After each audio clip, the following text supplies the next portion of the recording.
Some are born nuts, some achieve nuttiness, and some have nuttitude thrust upon them. In our third story in the countdown, just as it is impossible to say if the increased gurgling at your local neighborhood volcano means it's about to blow Mount St. Helens style, or if it's just going to keep on gurgling indefinitely, so is it impossible to predict whether the increased gurgling in your local neighborhood Bill O'Reilly means it is about to go fully round the bend Joe McCarthy style, or if it's just going to keep gurgling along indefinitely. But there's been a lot of gurgling over in Billow land. In the last 11 days alone, O'Reilly has attempted to attack a convention of newspaper columnists and gotten his head handed to him for his troubles. He has attacked a 16-year-old interviewee, calling him a pinhead on the air.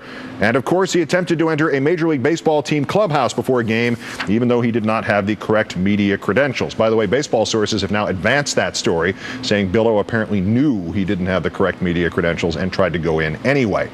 Let's start with the fight, though, he picked with the 16-year-old boy. The segment concerned the earth-shaking fact that Colorado's Boulder High School had guest speakers who discussed sex and drugs.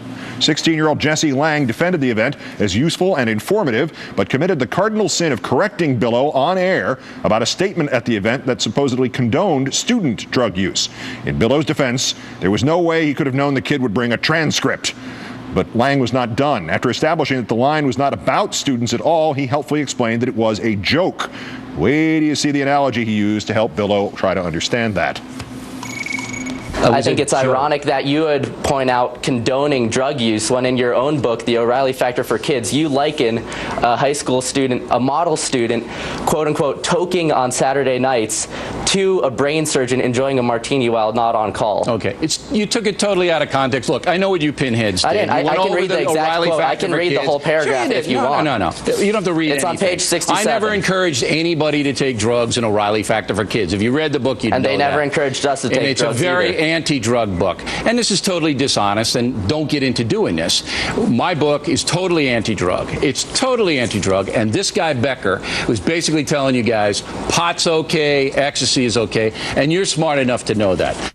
We disagree with Jesse, but we respect the fact that he comes on and gives us his point of view.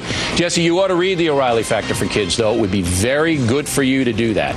Gentlemen, I have thank read you. It, Bill.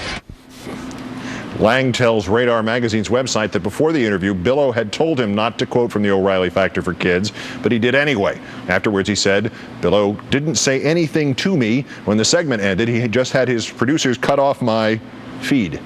He also says that since he deflated the big giant head, he's gotten letters from college professors asking him to consider their schools whenever it is application time. Young Mr. Lang might also be soon reading a few newspaper columns about himself. Mr. O'Reilly was somehow chosen as the keynote speaker for the 31st annual convention of the National Society of Newspaper Columnists over the weekend in Philadelphia. There were 135 columnists that most Americans, where he told those 135 columnists that most Americans are conservatives, so, quote, that audience is estranged from most newspapers. They hate you. They hate you. Pittsburgh Post-Gazette columnist Tony Norman then asked Billow to list any conservative-type newspapers that the conservative readers who hate all those liberal newspapers do love and read and buy and support. And O'Reilly could not think of a single one. The fun continued when Mr. O'Reilly suggested that the columnists did not love their country.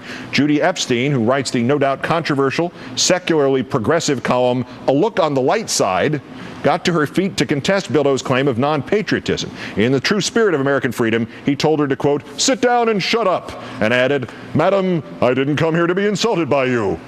By now, Billow was probably wondering why he did go there. The official booklet of the conference featured selected submissions from the columnists in attendance. The one from Mike Leonard of the Bloomington Herald-Times of Indiana happened to be about the Indiana University study, which found that during his Yakking Points memo segment, O'Reilly insults someone every 7 seconds. Billow asked if Mike Leonard were in the audience, and he writes, Leonard does, that he promptly identified himself. Sorry, Mike, Billow bellowed, but you're a dishonest guy in this column. Leonard replied, right back at you, Bill. And then there followed the climax of these strange 11 days in the strange career and even stranger life of Bill O'Reilly. The fight with the ball club, which he lost, the fight with the 16-year-old guest, which he lost, and the fight with the columnists, which he lost.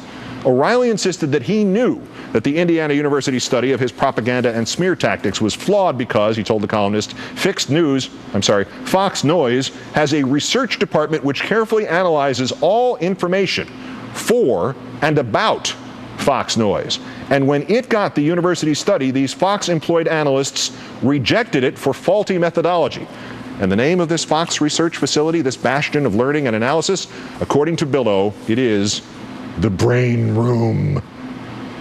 Well, you've probably been wondering where people who work for Bill O'Reilly leave theirs when they come into the office, and now you know. Check it in the Brain Room.